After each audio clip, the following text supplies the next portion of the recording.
Hai semua, jumpa lagi dengan Cikgu Rida dalam perniagaan tingkatan 4 bab 3 topik 3.6 iaitu kesan kepada perniagaan akibat kegagalan mencapai matlamat dan objektif. Channel Cikgu Warida jangan lupa untuk like and share dan subscribe. 3.6 kesan kepada perniagaan akibat kegagalan mencapai matlamat dan objektif. Pengenalan. Keadaan persekitaran dalaman dan luaran perniagaan yang sentiasa berubah boleh mempengaruhi pencapaian matlamat dan objektif perniagaan. Tidak semua matlamat dan objektif yang ditetapkan oleh perniagaan dapat dicapai.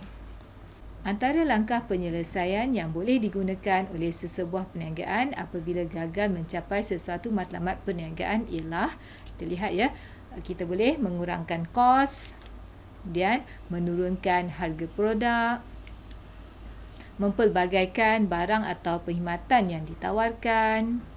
Boleh juga mengurangkan jumlah atau kadar pembayaran dividen kepada pemegang saham. Seterusnya, menyemak semula matlamat perniagaan dan menggunakan kaedah atau teknologi baharu dalam pengeluaran. Apakah kesan kegagalan mencapai matlamat dan objektif? Kita lihat kesannya adalah jika kegagalan mencapai matlamat dan objektif, yang pertama adalah jualan akan merosot. Yang kedua, tidak mampu membayar kos perniagaan. Itu kesan yang kedua. Kesan ketiga, gagal dalam persaingan.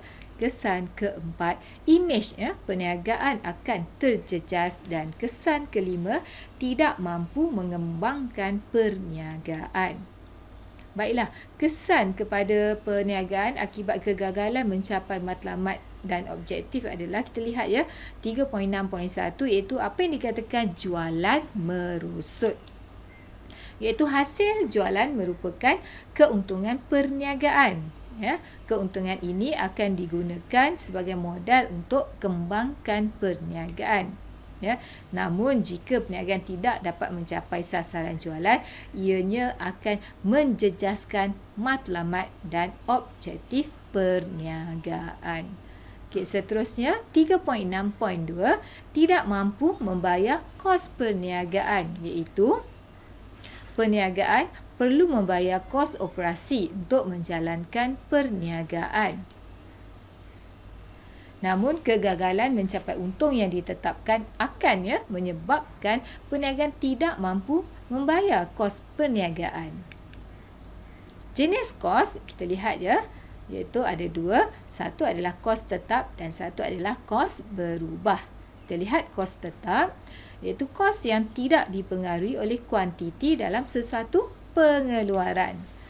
Kos yang ditanggung sama tanpa perlu mengikut jumlah kuantiti pengeluaran. Maksudnya kalau pengeluaran kosong, kos tetap perlu ditanggung. Contohnya sewa kilang tetap kena bayar walaupun tiada pengeluaran.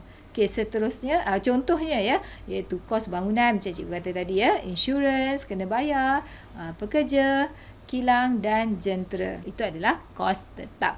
Manakala kos berubah pula ialah, kita lihat kos yang dipengaruhi oleh kuantiti dalam pengeluaran.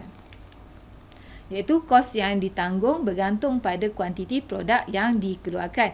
Jika tiada produk yang dihasilkan, maka kos berubah adalah kosong. Jika produk yang dikeluarkan banyak, maka kos berubah akan banyaklah. Dia mengikut pada produk. Contohnya ialah bahan mentah, kos air, kos elektrik dan kos telefon. 3.6.3 gagal dalam persaingan. Kesan yang seterusnya iaitu, kita lihat jika perniagaan gagal mencapai untung, ini bermakna perniagaan menghadapi masalah kewangan untuk merangka strategi bagi menghadapi pesaing. Contoh kita boleh tengok di sini R&D iaitu Research and Development. Peniaga perlu menjalankan kajian secara teliti dan berterusan melalui aktiviti penyelidikan dan pembangunan iaitu R&D supaya dapat menghasilkan produk yang berkualiti. Namun jika dia gagal mencapai matlamat dan objektif, maka peniaga tak dapat melakukan R&D. Jadi ianya akan menyukarkan persaingan.